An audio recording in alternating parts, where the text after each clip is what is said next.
For the Lord is good, and His love endures forever.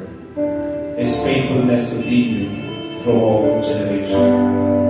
Alam niyo, kung makakanta po tayo kanina, it's a reminder for us, God is a good Father.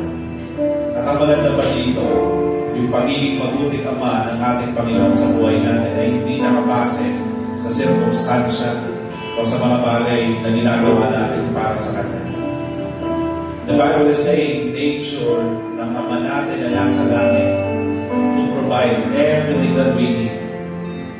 Kumbaga, kung gaano natin kamahal yung anak natin, mas higit pa sa pagmamahal na binibigay ng ating Ama na nasa langit.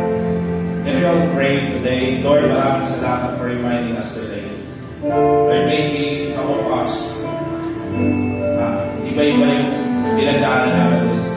Maybe some of us, nag-struggle kami kung paano palakihin yung anak namin.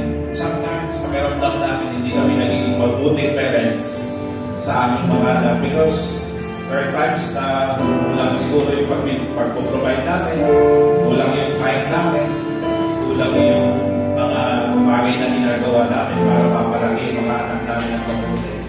But thank you for reminding us today. Remember naman kaming Diyos na pwedeng lapitan 24/7 to guide us, to help us, ano man yung sitwasyon na pinagdadaanan namin.